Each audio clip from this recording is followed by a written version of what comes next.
What's up, guys? Welcome back to the channel. Today we're talking about something special, something that makes Toronto stand out in the global music scene. The question is simple: why does Afrobeats unite Africans and Caribbeans in this city like nowhere else? Now, if you live in Toronto, you already know how strong both African and Caribbean communities are here. The Jamaican, Trinidadian, and Haitian presence in this city is just as deep as the Nigerian and Ghanaian one. For years, the two communities had their own distinct music and nightlife, dancehall and soca on one side, Afrobeats and highlife on the other. But when Afrobeats started taking off, something amazing happened. Instead of creating competition, it created connection. Let's break it down. At its core, Afrobeats shares a lot with dancehall and soca. The rhythms, the percussion, the emphasis on dancing, the call-and-response energy, these are all similarities. So when Caribbeans in Toronto first started hearing Afrobeats in clubs or at student events, it didn't feel foreign. It felt familiar. They could vibe to it the same way they vibe to dancehall. The beats hit the same part of the soul. And the reverse is true too.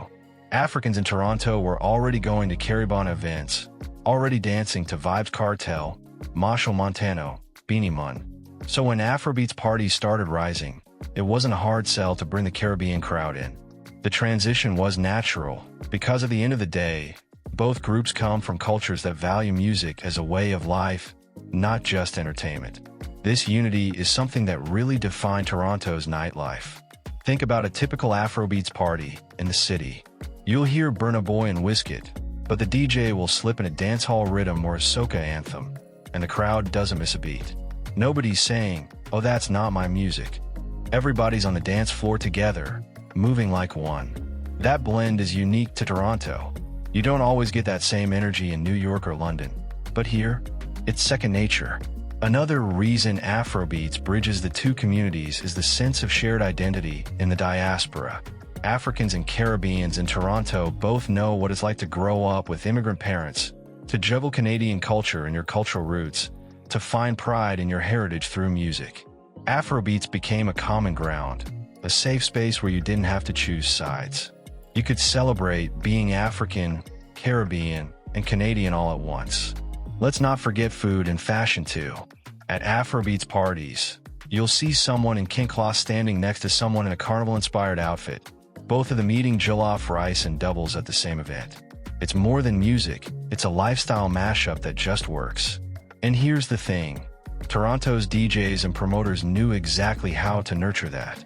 DJs like Magic Flowers, Havel, Mendoza, and others became masters of the blend, weaving Afrobeats with dancehall, soca, and hip-hop in one seamless set. Promoters made sure the flyers, the branding, even the venues reflected that mix of cultures.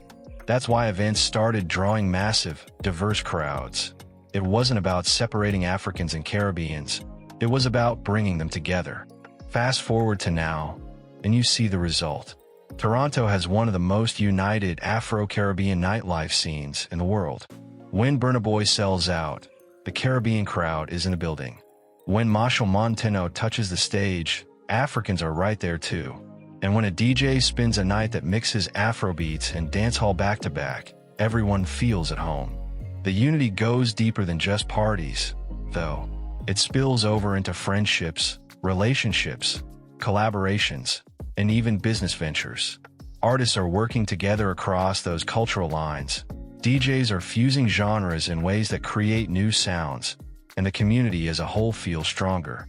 That's the beauty of music. It breaks down walls that society sometimes tries to build. So why does Afrobeats unite Africans and Caribbeans in Toronto? Because the music itself is a bridge. Because the culture around it values rhythm, dance, and joy. Because both communities see themselves in it. And because in Toronto, the city's diversity doesn't separate people, it connects them. If you've ever been in an Afrobeat party where the DJ drops a dancehall classic right after a Wizkid track, you know exactly what I mean. The energy is unmatched. It's not African, it's not Caribbean, it's Toronto. So let me know in the comments, what's your favorite Afrobeats and dancehall or soca mashup moment in Toronto? Which DJs or parties do you think represent this unity best? I want to hear your stories. And if you're enjoying this breakdown of Toronto's Afrobeats culture, hit that like button, subscribe to the channel, and turn on the notification bell so you don't miss the next video.